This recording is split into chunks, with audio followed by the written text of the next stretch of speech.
السلام عليكم ورحمة الله تعالى وبركاته. أخيرت الأمانة وان سلامي ما أنت عشر كنا وحين كو قادنا هدي application aad la soo degto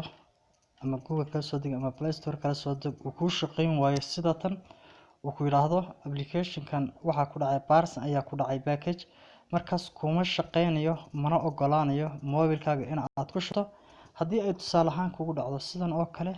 in badanaa application far badan ayaa oo nooca sameeya jira markaas cilad ku timaado darteed markaas waxaad sameynaysaa in aad xalkeed gaadho markaas waxa muhiim ah inaad soo degsato application kala raahdo APK Pro oo ah mid edit gareynaya oo wax ka bedelaya application kan isaguna APK ayaa la raahdaa application waxaad kala soo degaysaa Play Store ta markaad application kan la soo degto waxaad sameynaysaa inaad ku dhufato file kadib application-kii ku shaqeyn waayay halka uu yaalo ayaa doonanaysaa markaas halkan aniga ii yaala waa kan markaad application-kii hesho tusaale ahaan markaad application ku dhufato wuxuu ku soo dhigaa saddexdan qaab full edit iyo simple edit iyo common edit marka full edit ayaad ku dhufanaysaa full edit markaad ku dhufato waad iska sugaysaa waqti yar inta uu edit gareynayo application-kan shaqeyn waayay kadib markaas ayaynu wax ka bedelnaa markaas application-ka waxa arki doontaa si toos ah in ula soo dego waa aragtan wuu edit gareeyay application-kii markaas halkan ayaad ku dhufanaysaa manifest ku qoran tahay bartaas manifest ku qoran tahay link kan hoose tiida iyo halka file ku qoran kan ugu hooseed ku dhufanaysaa kadib markaad ku dhufato waqti yar ayaad sugaysaa kadib markaad waqti yar sugto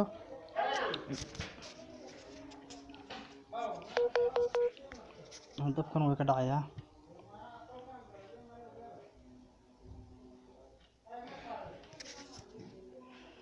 marka waxaan sameynaynaa in aynu halkan ku qorno erayadan soo socda halkan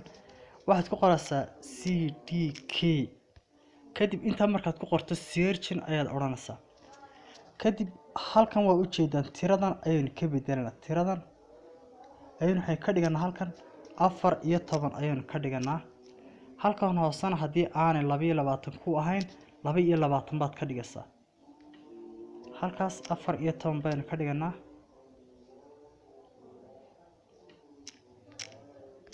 14 markaad ka dhigto save ayaad oranaysaa kadib waxaad oranaysaa bolt halkan sare bolt ku qoranta ayaad ku dhufanaysaa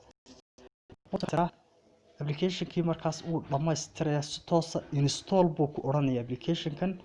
waana ku dhameeyay markaas waqti yar ayaad sugaysaa inta uu 4 steps ayuu marayaa step 1 step 2 step 3 markaas waan soo install garna ama application-ka markaas si toos ah ayaan ula soo deganaa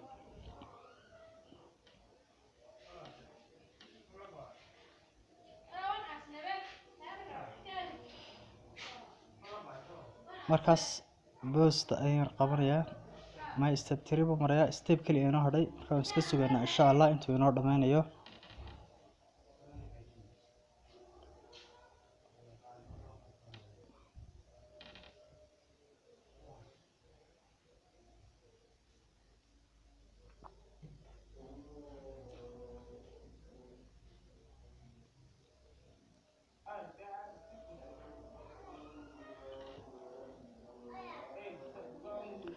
waartan install ayuu inuu yiri application-kii markaas install ayuu baynu ku dhufanaa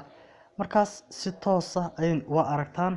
in isagoo si toos ah inagu install gareysmaya markii horena waa ogaadeen in uu ina diiday ama uu ina yiri ma soo degsan kartid ma kuma shaqeynaya application-kani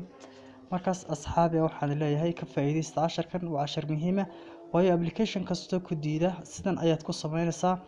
waana muhiim in aad sidan sameysaa kadib waad dhameysay inoo dhameeyay marka waan iskaga soo baxnaa application-kii si toos ah ayaan ula soo degnay hadaynu xagan ka baadhno waynu ka helinaa halkan ayaan waxaan ku qornay wuxuu ahaa sad waa application-kan waa kaas ayaan filayaa waa aragtaan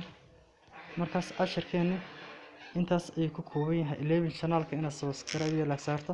wassalaamu calaykum waraxmatullaahi tacaala wabarakaatuh